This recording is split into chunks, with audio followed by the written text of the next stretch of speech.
Welcome, CNG 132 500, to the start of a new week.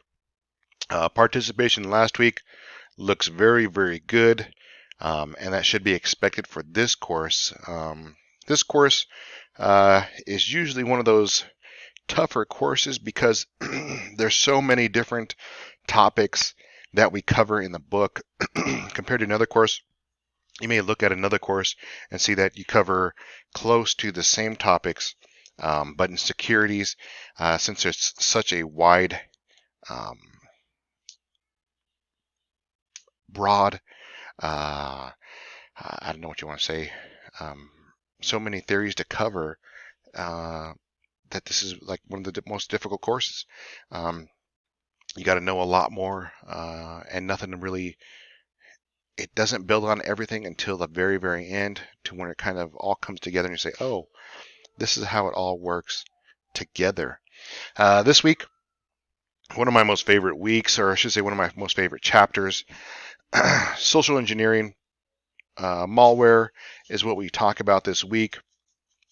Social engineering, probably one of the easiest traps to fall for. And we see social engineering all the time when we go to stores. They have that little gum and candy there at the checkouts. Let's actually see if we can open this up.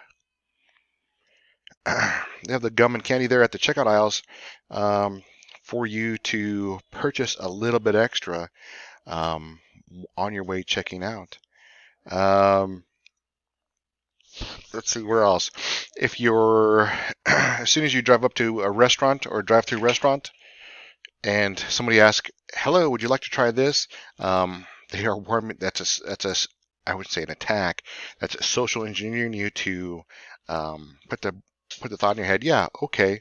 Um, I do sometimes still fall for this, uh, but basically it's just being more aware of the situation that's going on. And social engineering attacks, would be stealing information about somebody to use later, at a later time.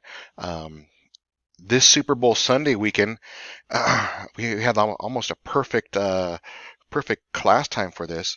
Um, and I have extra credit set up in the course for this. So make sure you read Social Engineering Attacks. Uh, Thank you for finding me, Charlotte, if you did that extra credit already. Um, the social engineering attack, go out into the community after reading about social engineering, maybe do a little bit additional studies on ways to social engineer people, and kind of go out in our society and, see if you can't shine somebody, to get information about them. Um, Ways to do this would be getting people to talk about their pets.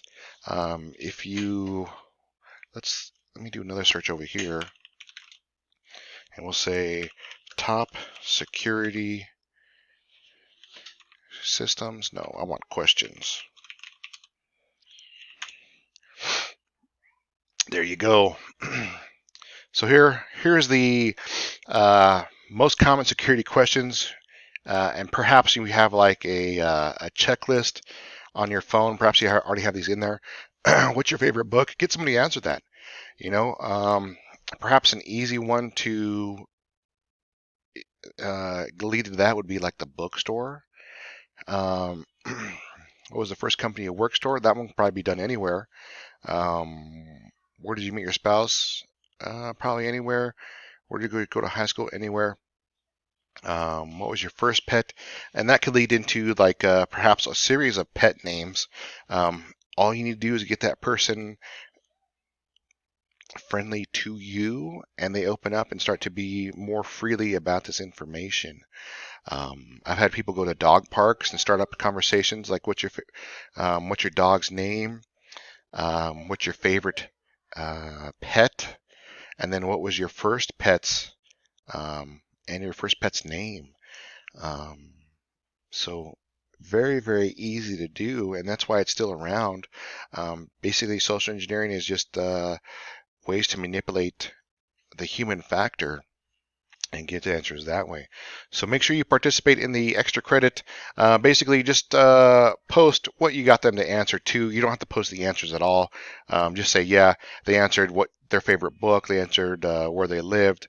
You really don't have to post those answers or the person. I don't want to know that. Just post those generic kind of things that, hey, look, they answered this, and that will be your extra credit for this week. Once again, one of my favorite topics, social engineering, is because it's all around us and happens to us on many different levels, just because we are people. Psychological approaches, another different part of social engineering.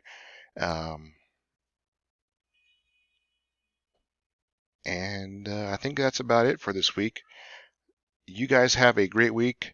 Have a good start, and I'll start grading here shortly.